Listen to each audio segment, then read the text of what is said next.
We're early today. Yep, 3 minutes early. Super early edition of the podcast. That's right. No one will ever know, though, because it's going to be released at exactly the same time on exactly the same day. But it's gonna feel different, so For us, yeah. it'll just have a different tone overall. You'll get to hear us how we are 2 to 3 minutes before we normally start the podcast. How we are 2 to 3 minutes before you hear us normally. It's amazing. Just imagine all the possibilities. We could be completely different people for those 2 to 3 minutes. We could. I think we've already talked about being different people. I don't think we need to retread No, that. that's across weeks. This is across minutes. Oh, okay. So even finer grained. Right. I like to think that the Igor from just a minute ago, I see it flipped to 59. Just a minute ago, the other Igor, that's a bad person. Let's not talk about the other Igor. The Igor now is who matters. What did the Igor from a minute ago do? He ceased to exist. That's what he did wrong. Oh, is that a bad thing? Is ceasing to exist a bad thing? Yeah, I think so. You don't? It's a bad thing in a certain way, but it doesn't make you a bad person. Well, I don't know. That's an opinion, I think. Ceasing to exist makes you a bad person? I like to think so, yeah. Oh, that's a It's like different it's take like on. it's like how does he get off, Who does he think he is? Right. So Mr. James Earl Jones and Oh, I didn't they, Dame they Maggie didn't cease to exist. and Dame Maggie Smith. People Well, still now the 59-minute Igor is gone. Say bye to him. That yeah, there asshole. goes that one. And we're at the 1 o'clock mark. And This is the Igor everybody knows and loves. that's right. Yeah. Welcome to the podcast. That's the one our 2 viewers know and love. That's right. 2 to 5 viewers. 2 to 5 viewers. Yeah. It oscillates depending on how much controversy there is. Which really is probably just the 2, but they forget to turn our podcast off once it's over and it accidentally replays and gives us another. Hey, that's good. I'll take all I can get. Yeah. Yeah. I keep it running on a loop. There you go. 100 machines running the same podcast over and over again. I don't think that counts. I remember seeing something that if you release a song on Spotify and just play it on 10 devices or something nonstop, you can earn, I don't know, like enough to, I can't remember what it was, but like enough to be like, make a lot of money. There was a story. To make a passing. I don't know how true that is because I don't know how. Yeah, I mean, I didn't verify repeats from the same IP device. But there was a story about somebody who used AI to generate a band that actually generated music as well, put it on Spotify, and apparently made millions because it was like top of the listens, which is impressive given that it's AI music, so you wouldn't expect that to be that good, but apparently it was. Actually, no, this is what he did. He didn't get real people to listen. He did exactly what you're saying. He got a lot of bots to listen to it. That's it. It was an AI who built the music, built the band, who also listened to the music. So it was all its own ecosystem. Yeah, that's what it is here. There's a scam. There was a scam, or there is a scam. I guess it's doesn't even seem like maybe necessarily that uncommon. Maybe it is now. Maybe it's been. Maybe caught. all the artists on the top charts are AI. Maybe Taylor Swift is actually AI. There you go. Who's to say? Things she says are pretty nonsensical sometimes, right? Could be ChatGPT. There was a video I saw the other week of Taylor Swift singing at a concert, and I guess it was a video from the sound technician's point of view, like from their backstage, whatever. Mm-hmm. And they were able to isolate just her singing without all the auto-tune and special effects, and it was really, really bad. Oh, I thought you were going to say it was really, really good, and then we were going to be like, man, Taylor Swift has talent. No, it was really, really bad, and Taylor Swift does not have talent. So it's it's exactly like the Simpsons episode where they start a boy band, and it shows you that auto-tune fixes everything. Auto-tune does fix everything. I mean, a lot of artists are much worse live than they are in studio because of all of that. But then there's some mega artists like Taylor Swift who just load the live performances up now, which you couldn't do even that long ago. Load the live performances up nowadays with auto-tune to hide it now. But other artists just embrace it, Like, you gotta accept when you're in a studio, there's a lot you can do that maybe isn't worth doing live. But also, a lot of singers are not bad at actually singing. So you don't necessarily, they don't sound as crisp as they do on Spotify or on, record in studio. But they're still decent singers. It's actually the same for music itself. You could fix a lot of, like, let's say somebody makes a mistake playing the guitar in a song. I think they can fix that as well. They can fine tune it so that it actually is exactly where it's supposed to be, the note. Yeah, they can fine tune it and, even do multiple takes and just splice it together. Like, it's not all... Exactly. Take the best part of each take. Yeah, it's not usually just one consistent attempt. It's like what we do for this podcast. We'll say the same thing multiple times and I'll take the best take. And the fact that the best take is the one you hear right now, listener, and it sounds that tells you how many takes we do. We do one take. We do one take because I wouldn't be able to do more than one take. All right, now say that again, but with more emphasis. Yeah, there you go. Yeah. Like you're throwing it, like you're flipping a table. Yeah, if I ever had to do more than one take, I'd be flipping a lot of tables. Anyways, let's do a fun game. Hold on, before we do that, I went to the grocery store earlier today. I saw they have a new Red Bull. Oh. It's light blue colored, the can. Have you tried all the Red Bulls now? The ones that were available, yes. Remember, I made the short. That was all of them, except for, I guess, the original. Oh, okay. Yeah. But one of them was called the Winter Edition, if you remember. Pear and cinnamon. Terrible. Oh, that's right. Yeah. But they released a new Winter Edition, probably because of my feedback. And this one is in a nice light blue colored can, so more wintry than dark red or something. Blood red it was. Right. And the flavor, instead of being pedestrian like cinnamon pear, you want to guess what the flavor is? Apple chocolate. That'd be cool, but no. Okay, I don't know. Go for it. Iced gummy bear. What the heck? I like to think that iced means like mob talk for killed. So the gummy bear died because of human causes. Oh, and you're going to try it right now. I'm going to try it right now. Live taste test. This tastes more like medicine than the original Red Bull. Tastes more like medicine? Than the original Red Bull, yeah. It's got that cough drop. That's cough right. Syrup taste to it. But you can definitely taste the gummy bears. But they are certainly iced, not just regular. What do you mean you can taste the gummy bears? I don't even know what that means. Are gummy bears all the same flavor? Well, they have that taste of sugary gelatin. Oh, okay. Oh, so it tastes like sugary gelatin? Yes, but iced. Interesting. It's not my favorite, but it's better than cinnamon pear. So better than cinnamon pear, worse than... What's the next one in line? Oh, my ranking? I don't remember what my ranking was, but my top one was, I think, either the apricot or the acai. Oh, yeah.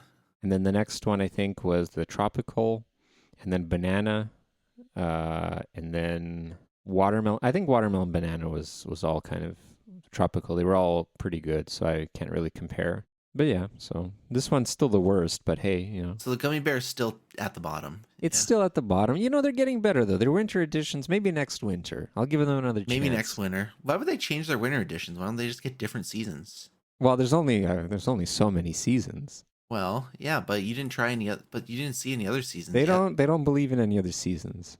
Where's Red Bull made? In Austria? They only have winter. Oh, okay. No, they don't. I'm kidding. We literally just went into fall 1 week ago. That's why they're putting out the winter edition. Yeah, but where was the fall edition?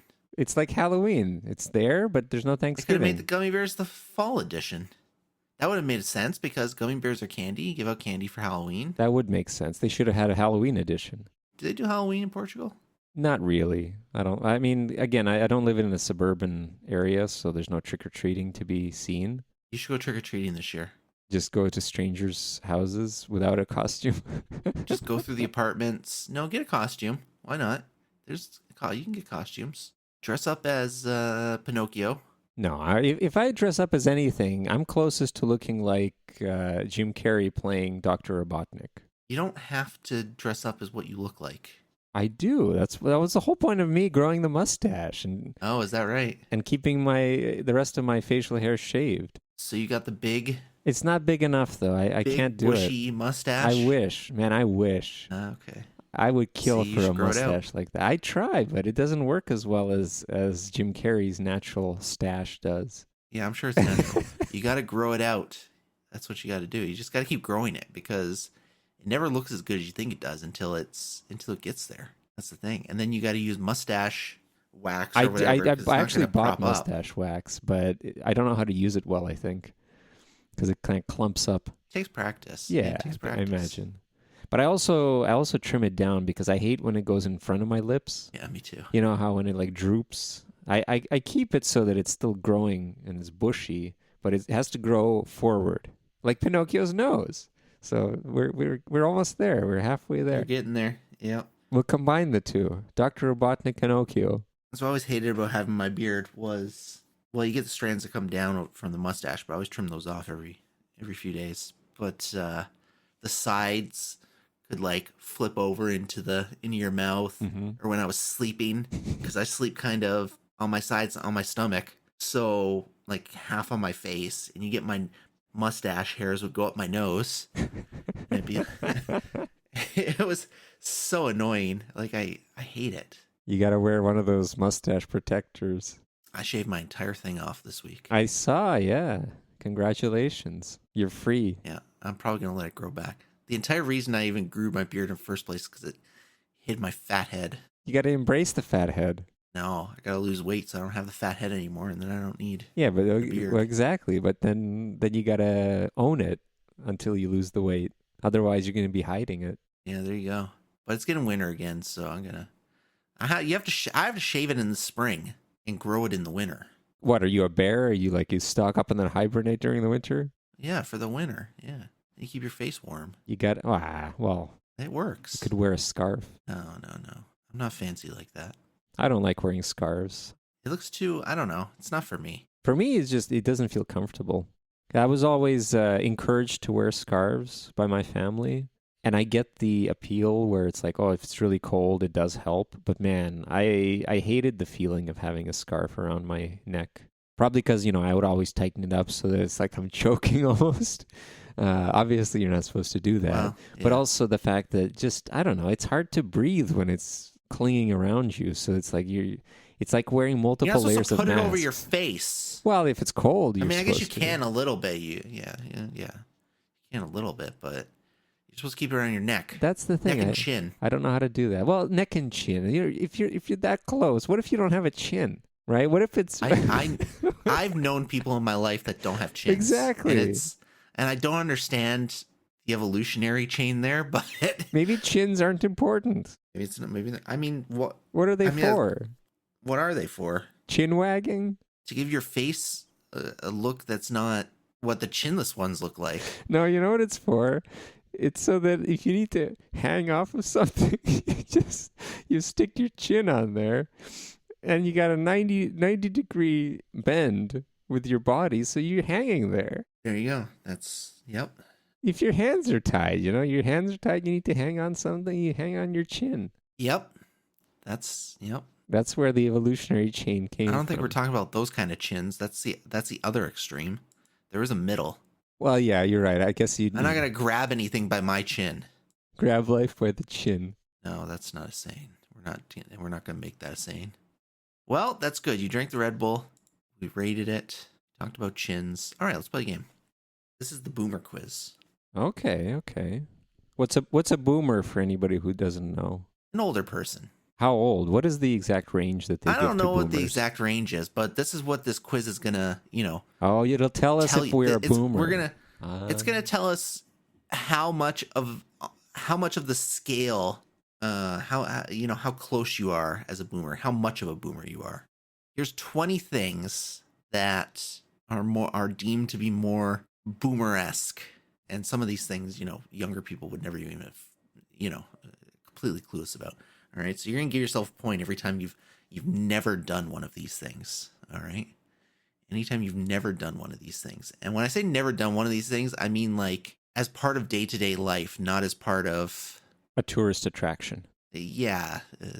Something special. Like something if I made a fire with my bare hands because it was part of a tourist attraction, I'm not allowed to say that I was a caveman. If you made a fire from bare hands, if one of the things is made a fire from bare hands and you made a fire from bare hands, from your bare hands because a teacher said this is how cavemen lived, Actually, yeah, I don't know. Maybe that would count. But we'll start with the first one here. Used a rotary phone. Used a rotary phone? Used a rotary phone. Have you ever used a rotary phone, like, actually? Like to call my friends and hang out?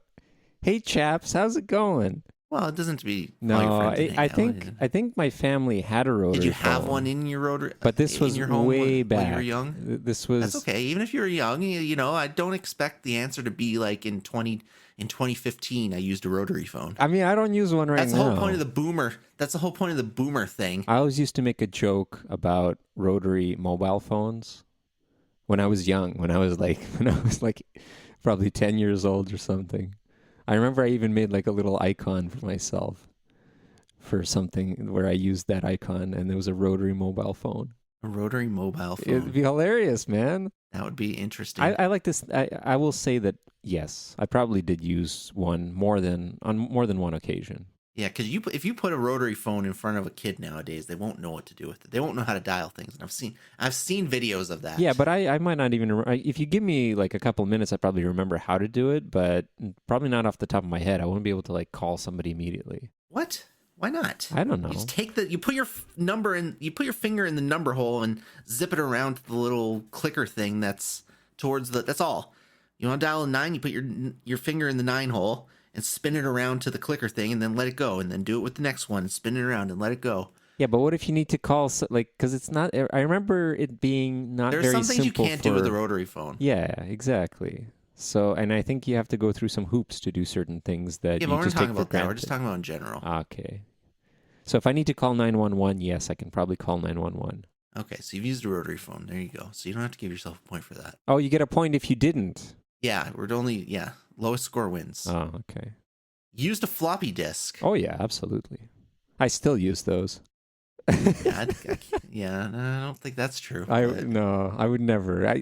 Even back then, I thought this was a terrible technology. So no. Did you? I just remember always there was that thing on the floppy disk, right? That you like could pull open and It's basically a fidget toy. yeah, that's what it was. Yeah, It was a they fidget even toy. had locks, by the way. I don't know if you know this, but floppy disks used to have little physical locks where if you flip the latch, it'll prevent you from writing to it. That's not even that old of a thing. Because what was it? It was SD cards had that. Was it SD cards? Something more recent had that. I remember having it for like It could be a SD safe cards. thing I don't for know. like a Vita or a PSP. Probably or something SD like that. cards, but I don't remember what the point of those is. Yeah, but it was the same thing. You click the little thing and then you wouldn't be able to write on it. Yeah, but I don't know how they actually do it. At least with floppies, I think they had some technology behind it, but with them, I don't know. But the other thing is, so floppies were, again, because who knows, maybe we have people who don't know what floppy disks are listening. They predated the USB sticks. And I mean, even USB sticks, nobody really uses these days as well because of cloud storage. But man, I remember using floppy disks when people actually started having USB sticks already in school. So, okay, so hold on. What do you think is the progression then? I guess it would be USB stick, eh? I was going to say, is it USB stick or is it like a CD? You could burn a CD, but I don't think people did that as often for schoolwork and such. They still kept using things that are easily rewritable, like floppy disks. Or by email, at that point, you could start sending files by email if they weren't too big. So still better than floppy disks because those were just tiny. That's true. Actually, okay, so talking about floppy disks, hold on, let me just double check that this is the... Did you used to use floppy disks? I did used to use floppy disks, yes. It's actually funny because cleaning out my work a few years ago, when we were moving, finding like stuff from the 90s and old floppy disks that I haven't seen in probably years is kind of weird. Did you find anything juicy? No, nothing juicy. Nothing juicy. The one thing I'm trying to, I just want to find this really quick. And fun fact, they're called floppy disks because even though the outer casing is hard plastic, the thing inside, the actual disk, it's floppy. You take it out, it's like a piece of paper. It was very light back then. Like we kind of went in the other, I guess maybe not. I mean, it is smaller than it was nowadays. What is? Well, because it was floppy disks were so light and all that. And, usually things go smaller, not bigger. But I guess in one sense I guess they're roughly the same weight. They are much smaller now. You mean like USB sticks? Yeah. Yeah, Storage. they're the same I mean, or you think about a micro SD card, that's tiny compared to floppy disks. Well, that's true. Yeah, especially if you take a micro one. Yeah. Okay. So anyway, so there was a famous mass murderer. Just talking about floppy disks. There's a famous masked murderer. Not masked murderer. Mass murderer. Was he also masked? No, maybe I don't know. Who cares? It was the BTK killer. Was his famous. It was what he was known by, and why was he known as? I don't know why he was called that. Oh, it was an abbreviation he gave himself. It stood for bind, torture, and kill.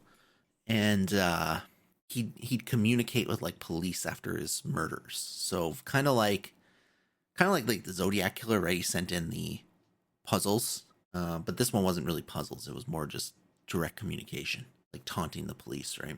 Anyways, he got away with it during his initial spree was in the 70s, mid to late 70s, maybe even into the mid 80s, and then he stopped. Oh, his initial spree was 74 to 91, and then he stopped. But then he, as an old man, was getting ready to pick it back up. So So the way they caught him was he had asked a friend if police could find old information on a floppy disk if he erased it, and his friend told him no. So not knowing that it was, they just set the groundwork for him thinking he could use an old floppy disk to communicate with the police, and the stuff that was on it before was not. They found him because they looked at the old information on the floppy disk, and there was enough identifying information on it from stuff he had deleted that they were able to track him down. So 14 years after the crimes, they were able to track him down. So what year would this have been? What year did he send in the floppy disk? He was arrested in 2005. Wow. So already, the cops probably had to look around a little bit. Hey, where's the floppy disk reader? Yeah, there you go. That's right. Yeah. Where's the floppy disk reader? That's right.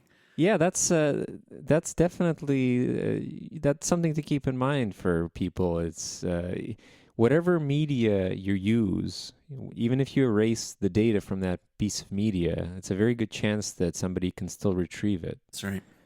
You have to go through quite a few hoops to make sure it's actually gone. That's why a lot of times it's not a good idea to sell old storage mediums. It's not a good idea to even give them away or anything like that. You got to be careful. That's when my grandmother died, and we had to get rid of her computer from frickin' the oldest, slowest computer I've ever seen in my entire life. Because she didn't need it, right? Like, she didn't use it that much.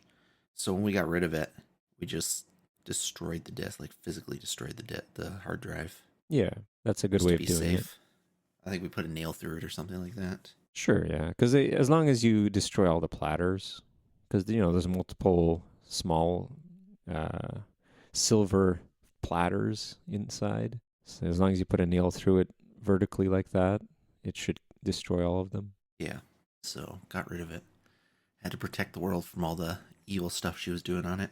I'm more interested in why this BTK killer wanted to start back up again. What, did he get bored of a sedentary lifestyle? Probably just had the itch. The thing was, he had like a family. He had daughters. I think he might have had grandkids at that point. He was like, you know what I want? I want a hobby again. He was like a minister in the church. I don't know if he was a minister of the church, but he was very heavily involved in the church. That's how they found him. They found his name was on it, and he had saved stuff on it from stuff he did for the church. So they were able to go to the church and ask his name was Dennis Rader. They were like, is there a Raider here? And they're like, oh yeah, there's this guy. So that's how they found him.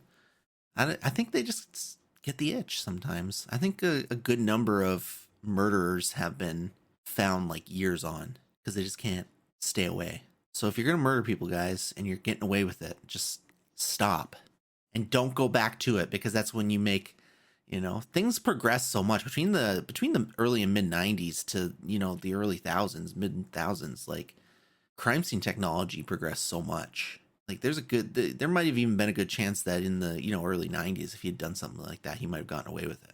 They might not have thought of that. They might not have the procedures in place. It's amazing how far crime scene technology, a big reason why OJ got off in the 80s was because there was no procedures back then for that kind of stuff, and evidence was mishandled and tampered with. So it's changed a lot. So just don't be a murderer. Don't be a mass murderer, guys. Don't send the police messages. They're too smart nowadays. Just kill somebody secretly, dump them in the woods, and just keep your mouth shut. That's Yeah, stick to one or two. Don't go mass. yeah. Jeez, don't set a car on fire because that just. Some people think you set the car on fire and a car put a body in a. You know, I watched those crime scene things from time to time. They think they put a body in a car and set the car on fire. They're getting away with it, but it's so obvious. You're better off just leaving a car in like a random spot with a body in it, because as soon as you set that car on fire, like a lot of people aren't going to question unless it's like an HOA area or whatever. A lot of people aren't going to question a car sitting outside somewhere for a time. And they're not even going to look. Like, how often do you walk by a car and like look in? Like, oh, I wonder what's in this car. Like, nobody does that. I do that. Break down the window. Hey, Yeah. what's going on in here? But if you set a car on fire, you can bet there's going to be authorities there within like an hour, or 30 minutes. Yeah, it's or, like a smoke signal. Yeah. If you set anything on fire, it's a smoke signal. Yeah. You're better off just letting them rot in the car in some not abandoned area, because that's also weird, but like in a moderately used area, moderate foot traffic area. A parking lot. In front of a grocery Yeah, maybe store. a big parking lot. Yeah, maybe a big part. Well, Who's maybe not gonna that. 'Cause know? People who finish shopping at a grocery store, they just want to go home. They're not going to be looking around. They're not going to be thinking like, oh. Yeah, but the thing is, like, if there's a car sitting out there, somebody's going to, an employee or a manager is going to notice or something and call for a tow. And then that's where you get into. Because you can't leave it overnight? Trouble. Yeah, you're not supposed to leave that stuff overnight. Oh, I don't believe that. Park it in front of the police station. Huh? Oh, yeah, the cops will never know. No, it has to be a place that's, like, not too much foot traffic, but not abandoned so it stands out, right? Because, I don't know, I'm just thinking, not like I've ever done it before that I'm willing to admit. But, like, it's going to smell, right? So you don't want a lot of foot traffic where somebody's going to be like, oh, there's something dead. There's something dead in there. We talked about this before. Death has a very unique scent. Yeah. You've told us all about your encounters with death. Yeah. So you don't want to put it somewhere that people are going to walk by it every 5 minutes, because eventually somebody's going to notice, sooner than later. And for God's sake, don't bury a body on the beach. Oh, yeah, that seems not, especially with their head out of the sand. No. I'm talking like, they're going to notice. Because I've seen this in a movie where they explain how if you try to bury a body in the sand, there's nothing to decompose the body, so it will just start to smell through the sand. And so it'll be obvious that something's there. Like, whereas if you bury... Isn't the smell, though, part of the decomposing, though? No, but it decomposes from, like, just... It naturally starts decomposing anyway. But the point is, there's nothing to help it decompose naturally. Like, there's no worms, there's nothing to do what it's supposed to do. Like in a forest, if a tree dies, it decomposes, whatever. If you put that same tree on the beach, it's going to start smelling really bad, that type of thing. I guess it depends on how you do it, though, because, I mean, I feel like if you dig it deep enough, people are just going to smell something and be like, oh, something died around here. But you're on a beach, so it's like, okay, whatever. Okay, like, it depends how... God knows what, right? At least in this movie, they're not going to... This is a group of people who are not going to dig that deep. It was just like, it was panic mode for them. Well, yeah, I get... Not a lot of people bury bodies. That's not... usually they just dump them in a forest or something like that. I think the goal, if you're going to kill somebody, look at...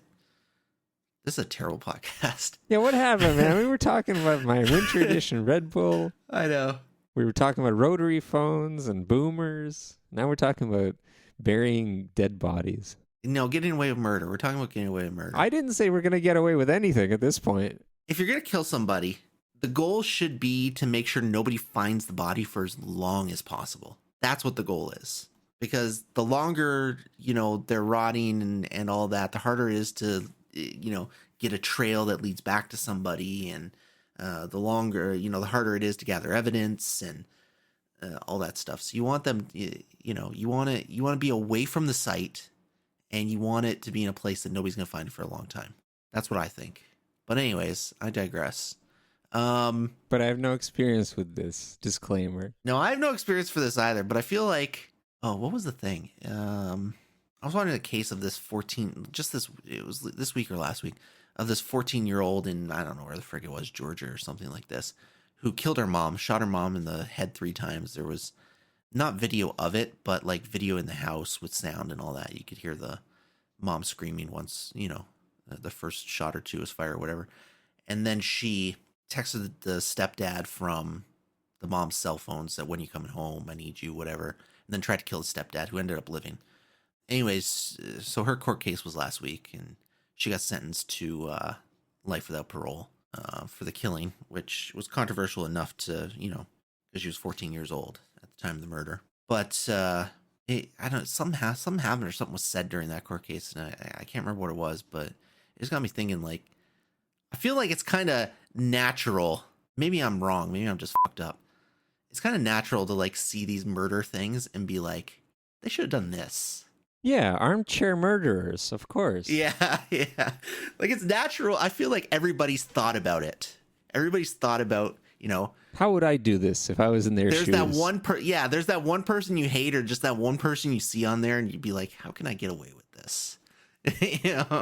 So I think everybody's thought of that, but the psychopath line is like, how much have you thought about it? well, doing it, or starting to plan it.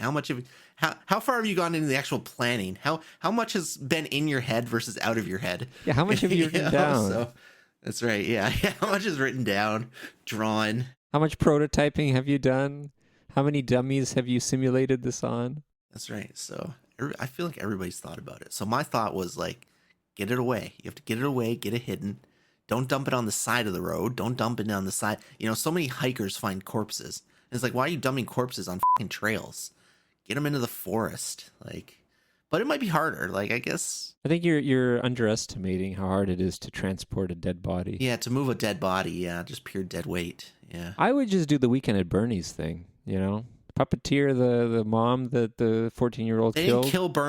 They didn't kill Bernie. Yeah, but I would do the Weekend at Bernie's thing as a. Oh yeah, the 14-year-old should have Weekend at Bernie's her mom with 3 bullet wounds in her face. Well, she can clean it up. There's makeup, Depends. And that's the other thing, makeup, right? You shoot somebody in the head, yeah, that's not good. That's why you shoot them in another area of the body that's not as visible.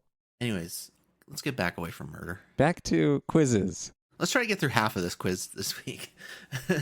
All right, this number 3. Fun, used a typewriter. Typewriter? Yeah. I've used one. Yeah, I've used a typewriter also with the little ding. I've seen different versions. I've seen more modern versions where you don't have to do the ding. I don't think I've ever done the ding. Oh, really? No. Oh, I've used the ding ones. I mean, it makes sounds. It makes a loud noise when it does the carriage right, return. but manually redoing the. No, you have to do that's all manual, but you don't hear a ding. I don't know. I don't remember hearing a ding. Oh no, well that's what I mean doing the. I've seen ones that don't. I've seen ones that have been almost closer to computers where it does it automatically. Oh yeah, that's right. That's true. That's a good point. Those are the fancier ones, but yeah, I've done the ones where you got to push them backwards and you got to realign everything yourself. So it's like, yeah. I'll say I've never used it in a setting where it was like this is what I had to use. Like I just remember as a kid, like my grandparents had one, and using it at their house, and I just remember thinking like I would never be able to use this seriously. Because I felt like you always screwed up, and you'd always hit like the same letter and the same. Yeah, I don't know. It was always weird. Like it was all. Yeah, it's crazy, eh? Like just imagine people used to do this professionally. I know. All over the place. This was the way to do things. Like the amount of times like I'm typing on the computer, and I guess this is a newer age thing. The amount of mistakes I make, and then I have to go back and erase it. Like a typewriter would be like I'd have to be much more careful. I guess that's just the sign of the times, right? Where the typewriter people are obviously more careful because you can't make those. They had like an erase function which did something weird on it, and it wasn't all that good, but it applies whiteout onto that spot. Yeah, it just splashes whiteout. Or like it cuts out that little strip of paper somehow. Oh, sorry, there's nothing there. Yeah. All right, number 4, taking photos with a film camera. Not process them, but taking them with a film. Having to take a camera and put a roll of film into it. Oh, yeah.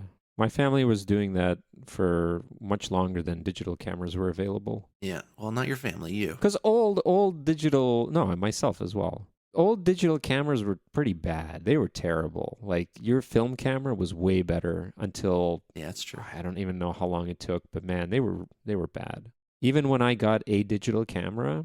And it was good and everything, sure, but I think my family, like, we were still using film cameras for a lot of other stuff. Yeah, I remember going to, like, theme parks and stuff, and, like, all the kids would be given their own, like, roll of film.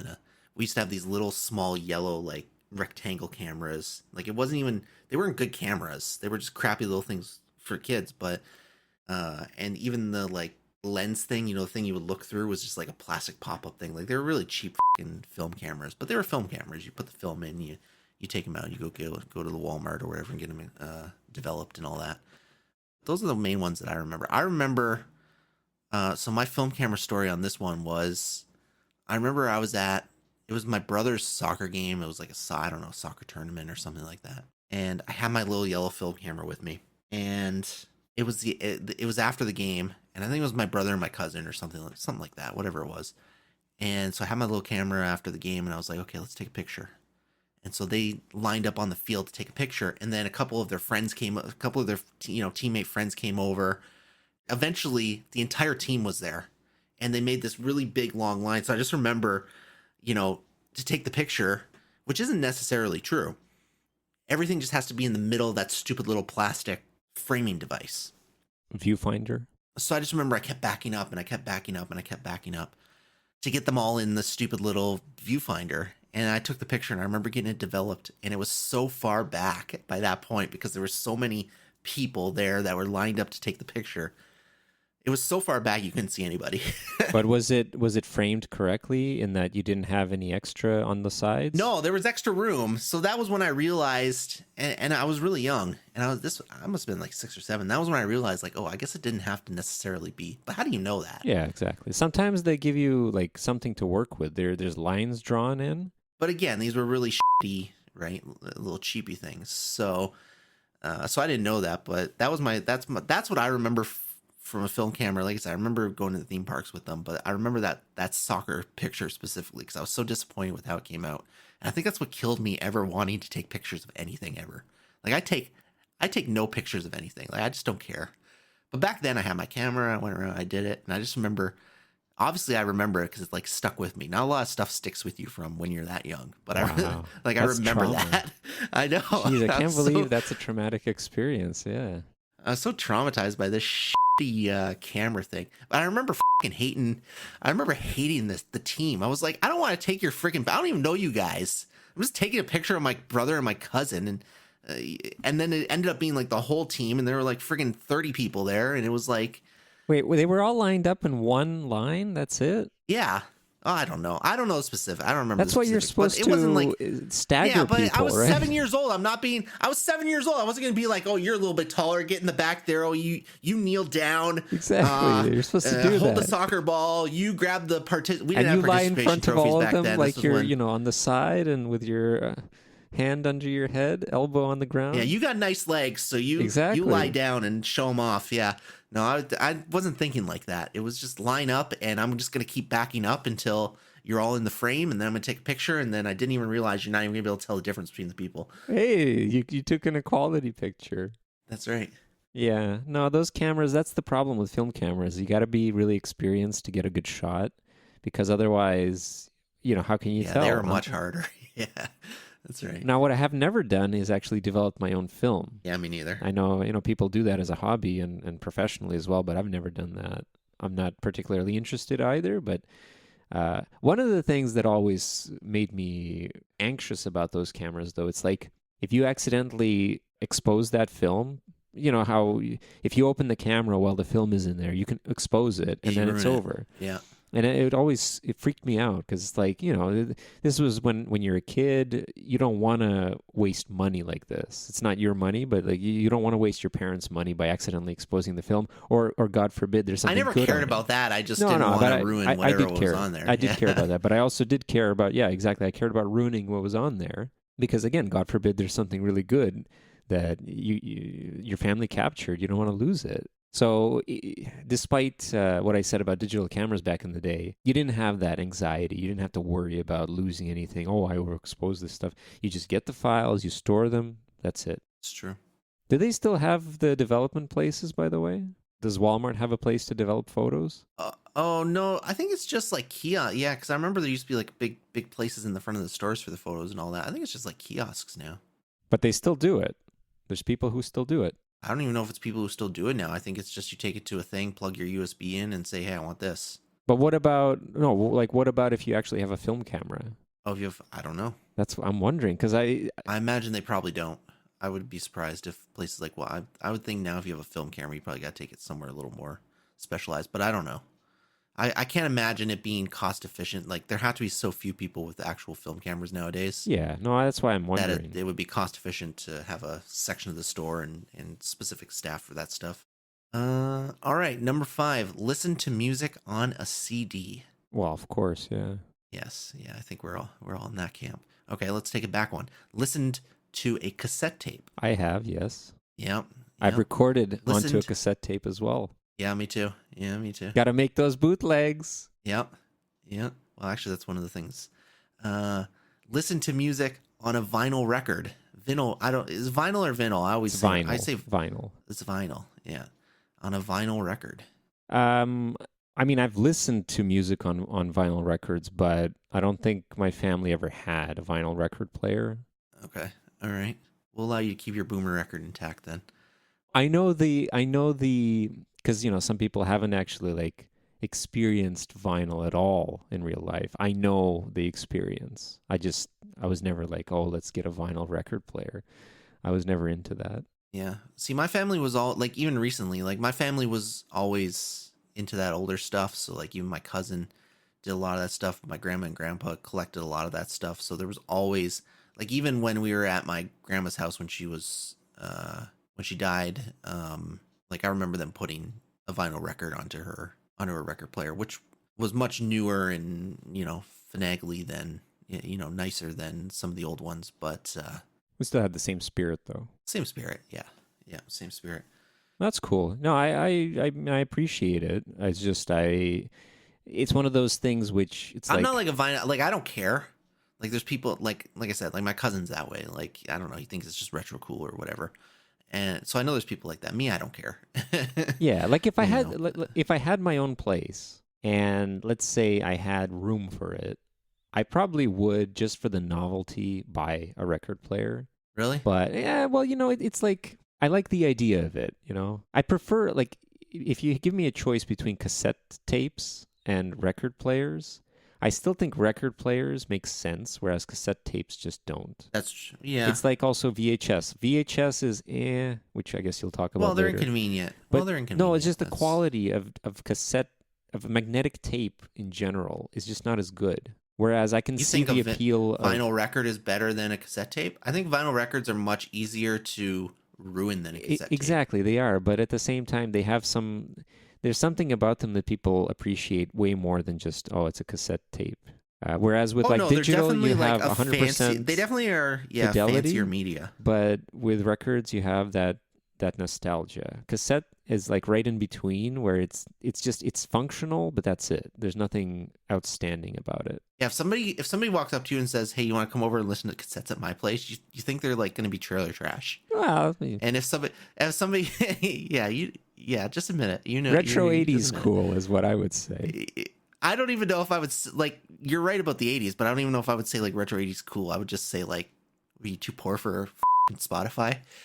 But if somebody says, "Hey, you want to come over and listen to some old vinyl records that I picked up last weekend," I'd be like, "Oh yeah, that's pretty cool." And then they proceed to scratch them, like a DJ. Yeah, they're all scratched up and warped, and it's just yeah. So yeah. No, I get where you're coming from with the records. Okay, let's keep the music going. Listen to music on a Walkman. Yeah. Yeah, I used to have Walkman. I had Walkman. Everything was yellow back then. I had a yellow little plastic yellow film camera. I remember having a yellow Walkman. I remember having friggin' heavy ones. I remember having light ones. I don't, you know what? I think I remember listening to or using a Walkman that used cassettes. Yeah, that's what Walkmans use. No, but also what about what's it called if it's a CD player but portable? They're not called Walkmans? Oh, those were horror. You're right. I don't think those were called Walkmans. 'Cause I don't they know skip. what those were called. They were horrible. Yeah, they skip. Like some of them were better than others, but there was always a point where you'd bump it or something and it would skip. Even in a Always. car, if you're driving and something bumps the car, there's a good chance that it'll skip unless the car has it's well designed, the CD player. Yeah, I remember that. I remember that. Yeah, you're right. You're right. I remember having those, and they weren't around in my use as much as for nearly as long as a cassette player Walkman was. Definitely not. Definitely not. All right, let's keep it going. Listen to music on a boombox outside. Nah, probably not. I mean, I didn't even know what a boombox was until I think it was, what was it? What's the band? Lonely Island? Okay. Is that the guys who sing about being on a boat and so on? Anyway, they made a song about a boombox, and that's where I learned the phrase boombox, I think, which was quite late in my life. But I guess maybe I heard it previously. But anyway, that's the extent. It's just basically a big set of speakers with the main part of it that actually plays the music. Yeah. Yeah. I mean, I guess if we're talking specifically boombox, then I would agree. I don't think I've ever used a boombox. I don't think that's a boomer thing, because people do that nowadays with Bluetooth speakers. It's the same thing. It's just a more that's compact. what I'm saying. Yeah, that's exactly like, how far are we willing to go into the definition of boombox? The number of times, or maybe is boombox a brand? Maybe it's a brand. And that's what they mean. Because a Walkman was like a Sony thing, wasn't it? Sony Walkman was actually Sony made the Walkmans. Yeah. So maybe boombox is just like an actual name for it. Well, yeah, I'm thinking a specific thing. I'm thinking we keep the definition to a specific thing where they're a little bit bigger and they got the big fucking speakers on the sides of them, and yeah, that's what I think of a boombox. And I think those are more 90s. I think they definitely have a 90s, maybe late 80s vibe to them. Well, anyway, I've never listened to one, so you can strike me off. I'm not as much of a boomer. There you go. There's your first point. Thought. There's your first point. That's right. You're moving away from the boomer scale. I have a feeling that the full boomer scale. Nobody in my family has listened to a boombox. Let's be honest. We'll see, I guess, but maybe not. Yeah, there you go. Yeah, 'cause you got people that listen to this. Yeah, there you go. There's your first point. All right, nice easy one. Watched a video from a VHS tape. We've already talked about that. Yep. Also taped onto a VHS tape. Taped onto a VHS tape. Recorded stuff from recorded TV. shows. Yeah. I remember my mom was always like that. She was like, "I'm taping this thing at 9:00, so you can't watch anything." Yeah. You're not even home. You got two kids at home. You're not even home. And we're just gonna not use the TV because you want to tape this freaking thing on the VHS, which was a bitch to set up. Taping stuff on VHS sucked. Well, doing a lot of stuff on VHS players was difficult. Like even setting the time. That's the whole joke about setting the time on a VHS player is really difficult. I feel like VHS is not that old though, because I had a VHS camera in high school, and that was in the mid 2000s. Like a full VHS or like one of those mini cassette VHSs? No, a full VHS. Full VHS. Wow, that's impressive. That's good. Yeah. So you could just tape right onto a tape you can play. Yeah. That's cool. I had that in high school. That wasn't even, and it wasn't like, I guess maybe it was a little retro, but it wasn't like, the intention wasn't like retro. No, I mean that's what you had to work with at the time. It's the same as what I said about film cameras. That's what I mean. Digital. Like it wasn't old though. Like it, I'm not that. That would have been 2006, 7-ish. So that's not that long ago. But yeah. So there you go. So on our list of 10, we've only got one mark, the boombox one. Oh, you put that for yourself as well, I guess. Yeah, I don't think I've ever. I mean, I don't know if I've ever listened to a boombox. I would say I probably definitely have not listened to one outside. They stipulated it has to be outside. It's like it says outside. You have to be carrying it on your shoulder, walking alongside the beach. That's right. That's what it means. Or to be standing listening. standing outside your ex-girlfriend's window trying to win her back. Remember that in the movies they put well, it's funny. There was just one movie that did that, and everybody parodied that movie. Even Deadpool parodied that that means one. everybody did. Yeah, I get it. Yeah, but that means everybody. No, we did have Uh-oh. We had not a boombox, but it was like because whenever I think of boomboxes, I think of like huge things. These huge things, like Well, that's what I said. Like, where do you want to draw the line? Because like these big things I've never used, but I've certainly taken a radio outside. Well, so or a radio cassette player or CD player outside. But it was. I don't feel like that's what it is, though. I feel like they're saying specifically boombox. But how big? Because like this one was bigger than your typical radio. Okay. I would say the length was, I don't know, even bigger than a laptop, that type of thing. Probably like 1.5 times the length. Definitely bigger than like a Bluetooth speaker these days, that type of thing. And but I think the condition was, even back then, for a boombox or whatever, it had to be battery operated. One that you could carry around and not have to plug in. Maybe that, yep. And I feel like that the one we had was that. I don't know if we listened to it outside, but there you go. You can keep me on the point though. I just wanted to say that I remember that. Well, that's the thing. That's what I mean. Like, depending on what you consider it, like even something as basic as like a birthday party or a family event or something that we had outside had music like all the time, but not from like what most people think of a boom. Like I said, when you think of a boombox, you think of the things you, like you said earlier, the things you carry around on your shoulder. I think we have a very specific idea of what a boombox is when they say boombox, and I think we just stick to that. We'll keep the point. I feel like we still. I need to get away from full on boomerism. Oh, you don't want to be a boomer. Oh, I see. A little bit. I embrace it. I Old. embrace the fact that I mean, look at me. I'm playing games that are 10 years old, and I'm saying, hey, this is new to me. I saw that. Yeah.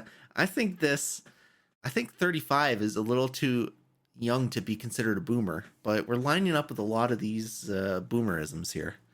35 is the new 50. You know what's funny though is that I guess mentally 35 is the new 50, but physically, who else was our age was like George Costanza was younger than us when Seinfeld aired. I like to think I'm more physically fit than George Costanza. Well, but what I mean is like he just like don't even worry about physically fit. That means nothing. But when Seinfeld aired, he didn't look like a 30-something-year-old. I mean, he's a handsome guy, I would say. All right. Well, this is coming from somebody who's going for a Dr. Robotnik mustache. But Hey, Jim Carrey playing Dr. Robotnik. Jim Carrey's a handsome guy too. There you go. All right, we'll save the other 10 for next time. Oh, we did the first 10 already. Wow. We did the first. That was they're first all 10. very Yeah, technology based, eh? Like I think that's kind of what determines whether you're a boomer or not. But also, I don't know. I also feel like the way you look at life. Well, I don't know. That's not. It is, but it's not. No, I get it. They want to just do something shallow so that it's easier to quantifiable. Not as much philosophical debate about it. Yeah, because it's hard to say like this is a boomer ideology versus this is a Gen X ideology. Do you think you'll be able to own a home? No. Yeah, yes. that's not really a defining characteristic of the generations. That's just kind of how it's fallen. No, but it's the thinking that you can. Yeah. Because I feel like a lot of the older generation are like, sure, you can get a house these days. Yeah, my ass. Well, that's true. Yeah. So that's a good separation of like, oh, how old are you? That's true. They do say that. All right, we got 3 things to take care of, and we're running way over time here. Movie review, Bridesmaids. That's right. Okay, let's talk about Bridesmaids. So, spoiler to anybody who's interested, we're talking about Bridesmaids from 2011. The movie, I found, watching it a second time now, I didn't remember too much of it, so it was still kind of fresh. I remembered the disgusting scenes. It was very raunchy. Yeah, it was a very but raunchy it was even movie. like the vomiting, the crapping their pants in the nice bathroom, crapping on the street in a wedding dress. Yeah, that was a little I don't know, like out of pocket. This movie, you know what? You know how you said one of the previous ones was too long, or even like a couple of the previous ones were too long. This one I felt was too long. Okay, it was. When I saw the runtime, I was like, It's more than 2 really hours. Have to be this? It was an hour 59. I watched the extended edition. Oh, okay. I mean, if you include credits and all that, it did like the Amazon version did run over 2 hours, but that was with credits and all that. The actual runtime was an hour 59. Well, fair enough. But anyway, the point is, it did feel too long. My favorite parts, and these are the things that kind of saved the movie, because without them, I don't know. My favorite parts were with the police officer, because I'm a big fan of Chris O'Dowd. He was the Irish nerd on the IT Crowd. Oh, was he? Oh, okay. All right. Yeah, he's really cool, and I enjoyed his humor in this film. It was very, it was kind of subtle, but I liked it. And I also enjoyed the part on the airplane. That was fun. You got to meet the air marshal, and I like the antics on the airplane. But otherwise, I don't know. I didn't like the movie that much. Interesting. This was probably the best rated movie that we watched, technically. Yeah, which I struggle to understand. It's the one year you've been the harshest against so far. Yeah. No, but what's your That's take funny. on it? I actually really liked it. I do agree. I didn't care for the raunchy stuff.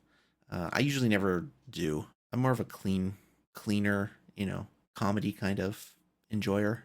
So raunchy, you mean the poop The sex jokes stuff, and the like sex? same as you. Okay, both. The sex stuff and the poop jokes and. Because raunchy usually means just sex stuff. The toilet humor is usually Even separate. the toilet humor, whatever. I'm just gonna call it all the same thing. The more not safe for work stuff. That's all pretty much not safe for work stuff. I mean, you could talk about all these things at work. Nobody's gonna bat an eye.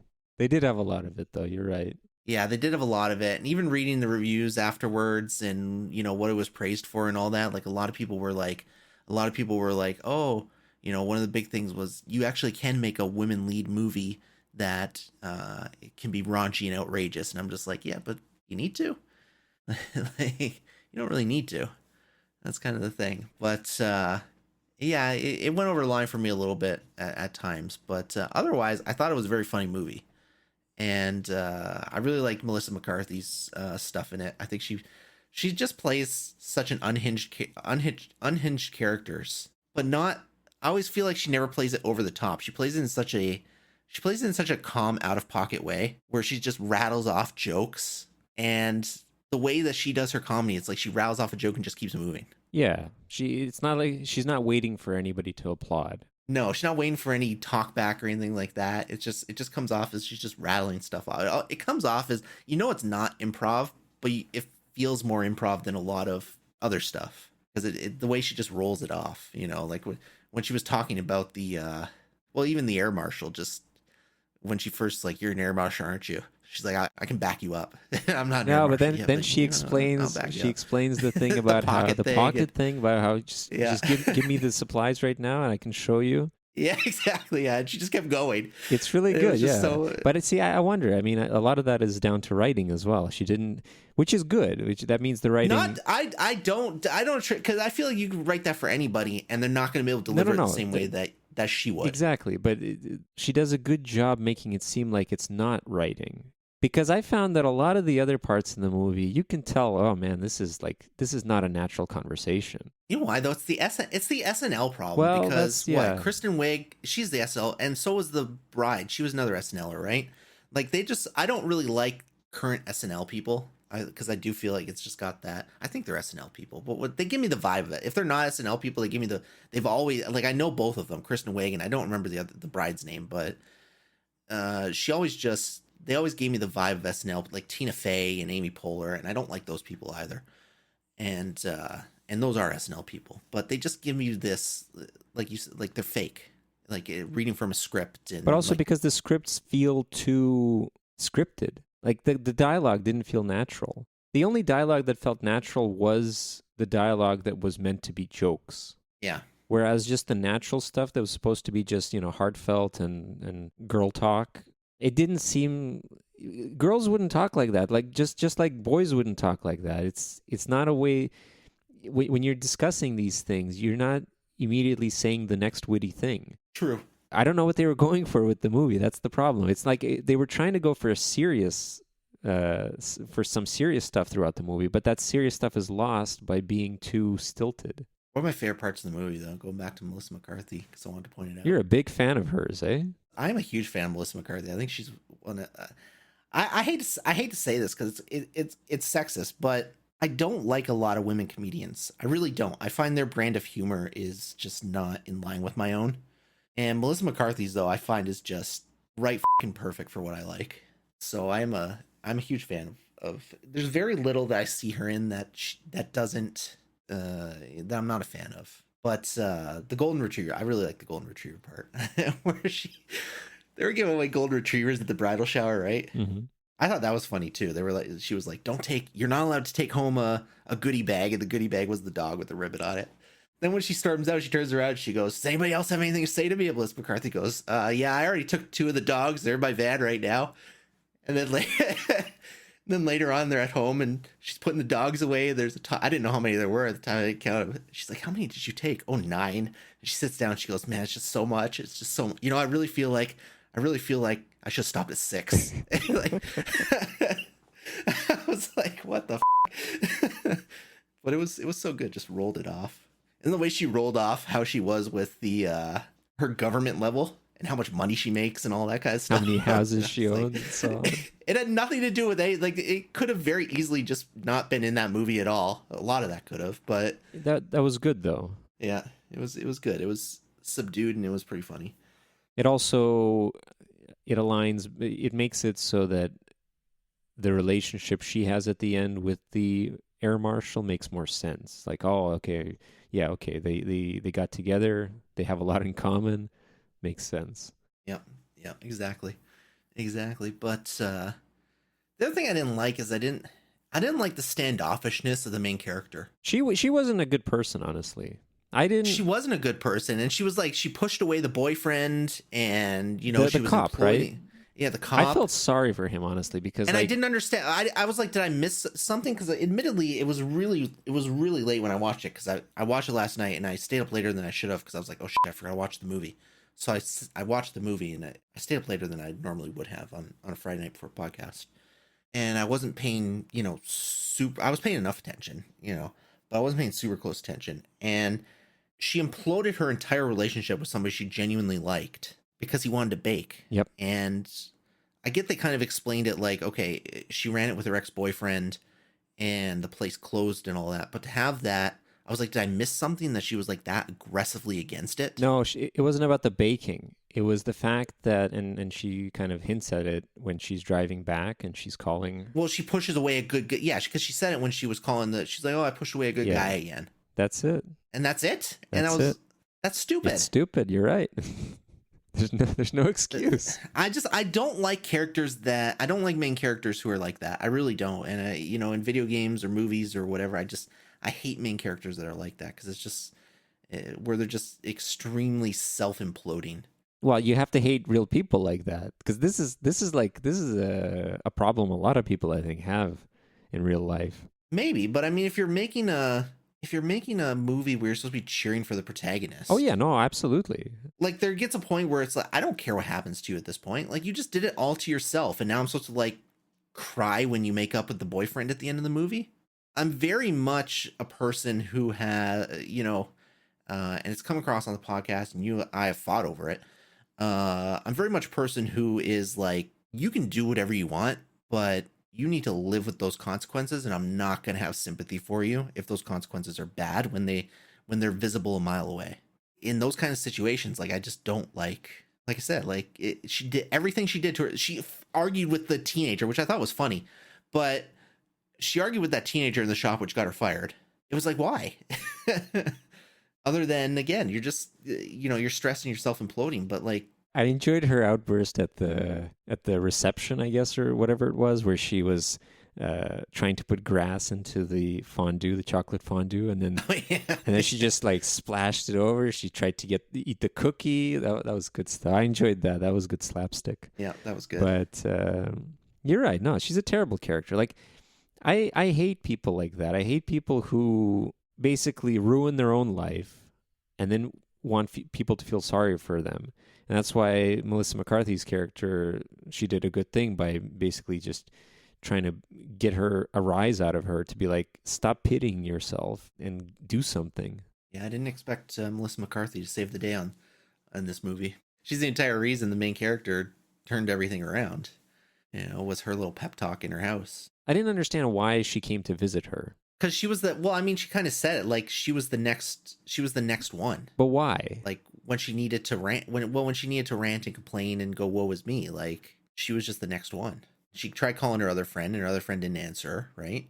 That was what we talked about earlier where she said, I met the cute guy and, everything fell apart. And oh, so did she end up calling her? Did the main character actually actively call Melissa McCarthy? No, that was to the bride.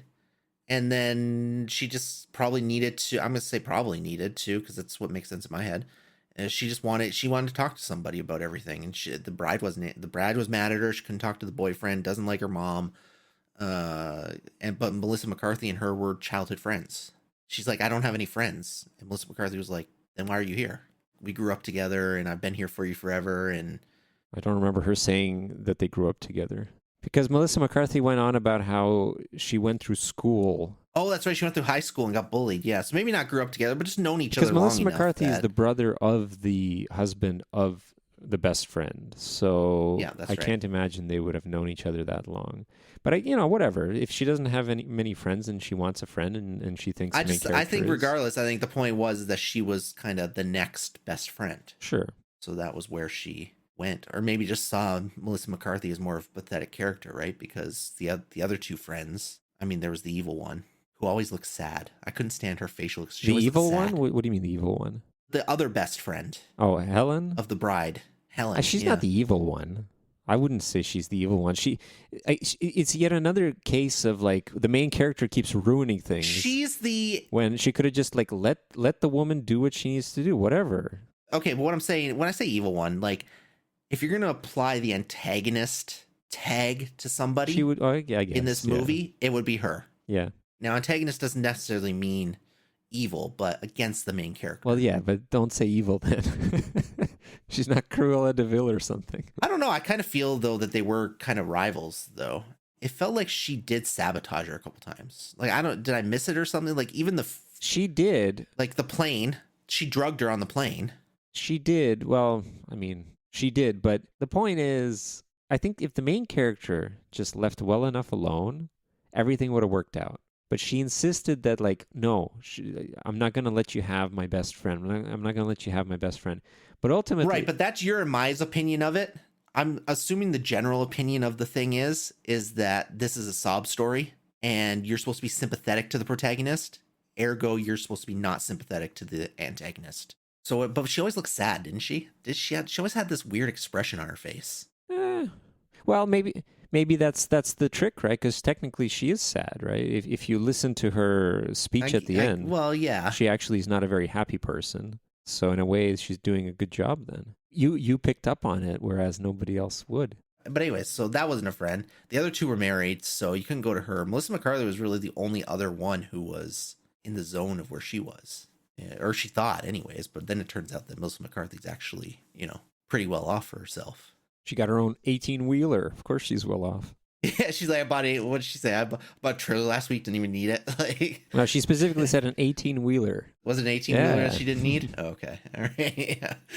I was trying to, I remember just like, she's like, I got the nuclear codes, but I can't tell, don't say anything, And I'm like, is she actually being serious? I'm having a hard time, figuring out whether or not she's being serious about what she's saying here. And then she said a lot of them in supermarkets or something like that. Or so, a lot of them in shopping malls. Just as a subtle thing she adds at the end of that.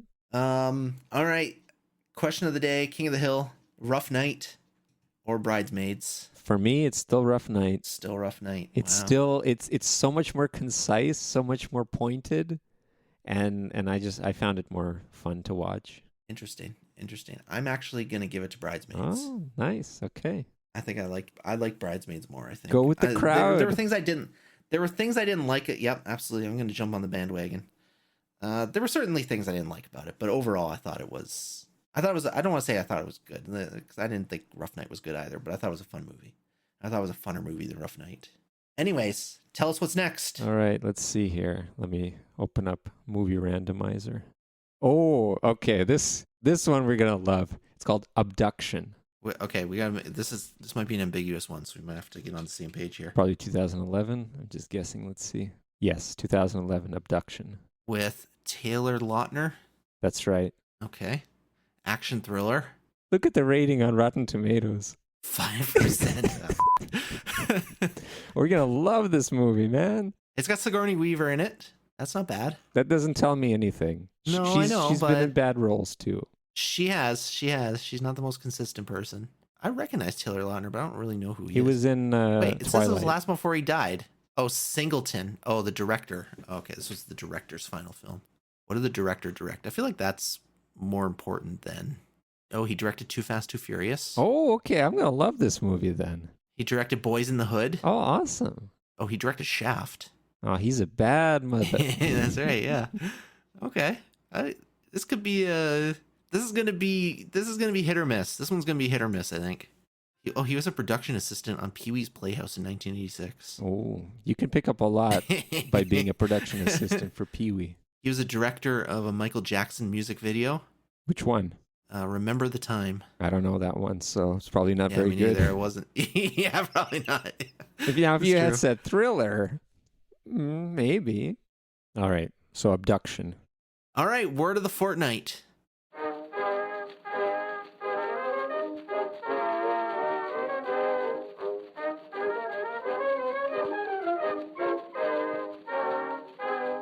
Word of the fortnight this time around is palanquin. It's an English word? Well, apparently, Palanquin. Palanquin. This is a means of transport formerly used especially in Eastern Asia, usually for one person, that consists of an enclosed litter borne on the shoulders of men by means of poles. This is courtesy of Merriam-Webster, this definition. It's pretty long-winded. But then I had to find out what litter means. So a litter is a class of wheelless vehicles, a type of human-powered transport for the transport of people. And then my example is, I need to lose some weight. The servants tire too easily carrying me around in my palanquin. Now, I got this word from Sekiro. So in Sekiro, there's a part where you got the items you need to go to the divine realm, you enter with this palanquin, you pray, and you're there now. Because a big wicker man picks you up and carries you off. Okay, I know what this is. I'm sure everybody's seen this in some capacity. Yeah, when somebody's sitting on a chair and people are carrying them. But it's covered. But it's covered. Like it doesn't look like it has to No, be it says enclosed. A litter can be uncovered, but a palanquin specifically. Oh, okay. Oh, palanquin specifically is covered. Okay, I see. That's why I put both. I figure, it's interesting. There you go. All right, moving right along. It's Pokemon time. Do do do do do do do do do do do do do do do do. We're judging Pokemon sounds once again. We're running 25 through 28 today. All right, here we go. 25 is the battle between 35 and 94. Here's 35. Very low and grumbly. Bowel movement? Yeah, kind of. That's the sound your stomach makes. Right before a bowel movement, yes. When you're, right before a bowel movement or when you're hungry. No, not when you're hungry. It's a different type of sound. We'll hear it, I'm sure. Yeah, probably, actually. That might be true. All right, 94. Oh, that was a weird one. This just sounds like a tractor. There's no way you can't. But it sounds like a tractor engine. Somebody started up their tractor? Yes.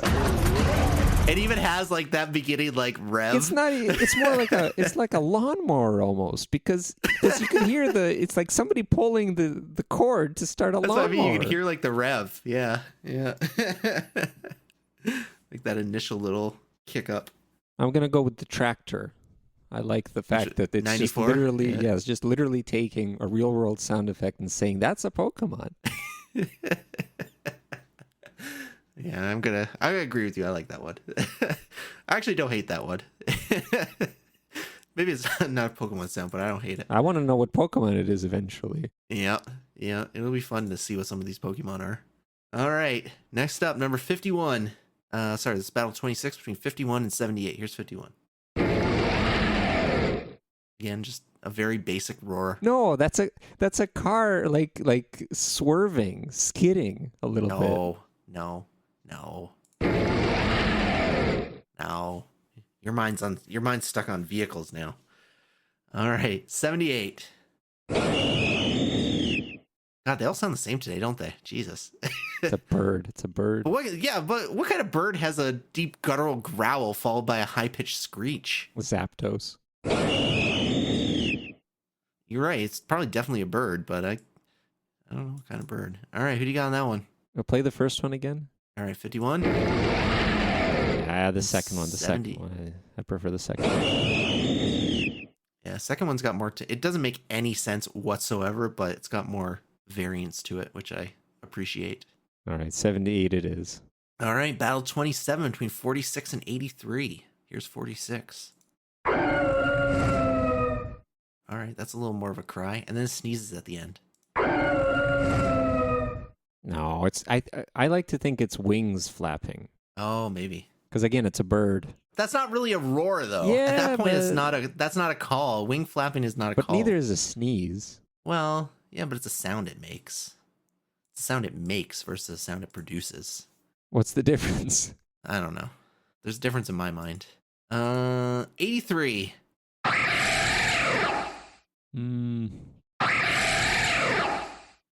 This one's tough. They're both kind of like they're nothing inspiring. So I'm just gonna go with the second one. You're gonna go with 83? All right. It's got a bit of that. The 83 has a bit of that like reverberation. All right. Yeah, I agree with you. 83. Something different today, at least. Not a fucking low growling sound. All right. Battle 28 between 59 and 70. Last one of the day. Here we go. 59. What? That's apparently a special Pokemon that has that sound. It just stops. All right. And 70. Oh, it's got it beat. That's an interesting sound. That's one of the that one sounds kind of like a stylized, like one of those slide whistles. It kind of just keeps going down, but not like an up slide whistle, like a down slide whistle. That's what it sounds like to me. Like it starts off high pitched and then just continuously dives. Yeah. It's a sound like Mario makes when he dies. Oh, that's true. That's true. Yeah. But at least it's not a bird. At least it's not a roar. At least it's... Yeah, I like these ones which are more... they sound more spacious, you know? Like, not space like space, but spacious as in, like, it's a void that there's a sound happening in. True. Yeah. Well, yeah, I'm going to go with that one. You know, it's too bad. This is another one of those situations where in any other context, I'd probably vote for each of these individually. Because even that short one, I just find amusing. You know, like that 59 would have beat out like half the things that we played. Really? You'd pick the short one just because? Today. Yeah, just because. Why not? Because it was something different. Even if it's kind of the same tone, it just the shortness makes it. It just like it interrupts the cry. Yeah. It's being told to shush. It's like some Pokemon with exactly. Some Pokemon's doing a big loud cry and there's like, shut up. That's it. But okay, 70. All right. Well, there we go. Until next time, watch Abduction and practice your Pokemon guttural gut sounds, or go rev your tractor, whatever pleases you.